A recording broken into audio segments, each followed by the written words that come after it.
गांव ताजपुर में एक छोटे से परिवार का बड़ा खुशियों भरा संग था।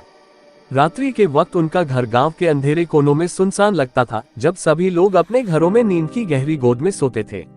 लेकिन इस सुकून से भरे गांव की खामोशी के पीछे एक भयानक और रहस्यमय सच्चाई छुपी हुई थी। गांव में एक कुत्ता रहता था जिसका नाम रंप्या था।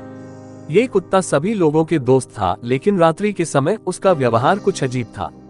लोग कहते थे कि रात के समय रंप्या अलग अंदाज में होता था, जैसे कि कोई अनजान शक्ति उसे अपने वश में ले लेती है। इसलिए जब भी रात की गहराइयों में कुछ अजीब महसूस होता तो लोग कहते थे कि यह रंप्या का काम है। एक दिन गांव में एक नातिके का भूतिया कुत्ता के बारे में सुनकर गप्पे होने लगी। लोगों के बीच में डरावनी कहानियां फैलने लगी और उनका मन घबराने लगा। लेकिन इस सब के बावजूद रंप्या का मालिक रामू उन सभी बातों को अविश्वसनीय मानता था। उसे लगता था कि यह सभी बस एक अफवाह है और कोई भूतिया कुत्ता असल में मौजूद नहीं है। एक रात गांव में कुछ अजीब घटनाएं होने लगी। कुछ लोगों की गाड़ियों के अंदर कुछ अनजान आवाजें सुनाई दी और कुछ लोगों के घर के सामने अजीब निशान देखे गए। लोगों के बीच उत्सुकता की अफवाहें फैल गईं और उनके अंदर एक अजीब सी डर फैला। उस रात रामू ने अपने गांव के चौराहे पर गार्ड करने का निर्णय किया। वह रंप्या के साथ लगा हुआ था और दोनों ने अपने चौराहे की रक्षा करने का फैसला किया। लेकिन जैसे ही रात का पर्दा गिरा, रंप्या अदृश्य हो गया। रामू ने बड़े ध्यान से गांव के चारों ओर देखा, लेकिन रंप्या कहीं भी नहीं दिखा।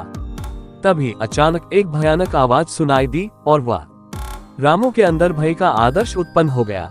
उसने विशाल अंधेरे में आवाज के स्रोत की ओर देखा और धीरे धीरे उसके पास चला गया।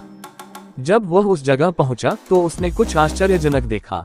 वहां भूतिया कुत्ता रंप्या खड़ा था और उसके आसपास कई और कुत्ते भी थे, जिनकी आंखों में अजीब चमक थी। ये सब कुत्ते अपने आप में अदृश्य थे, लेकिन उनका रोशनी की तरह चमकना डरावना था। रामू ने अपने दिल की धड़कनों को नियंत्रित किया और धीरे धीरे आगे बढ़ा। उसने देखा कि ये सभी कुत्ते एक किस्म के साइकिलिक आवाज में घूम रहे थे, जैसे कि उनकी एक अद्भुत रस्म थी। तभी उन कुत्तों की सभी आंखें रामू की ओर मुड़ी और एक अद्भुत चमक में बदल गईं। उसकी हालत अब भयानक थी, क्योंकि अब उन्होंने महसूस किया कि वह अपने अंदर कुछ अजीब मानवता का अनुभव कर रहा है।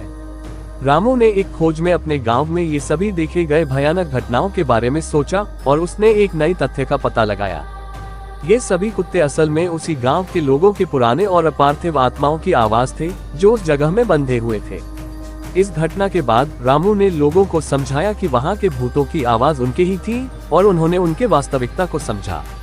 लोगों ने रामू की बातों को सुना और समझा और उनके मन में साहस की नई किरण जगी।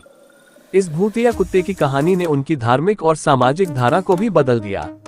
अब गांव वालों ने इसे एक भाग्यशाली समय के रूप में स्वीकार किया और वे अब अपने जीवन को साहस और विश्वास के साथ निर्माण कर रहे थे।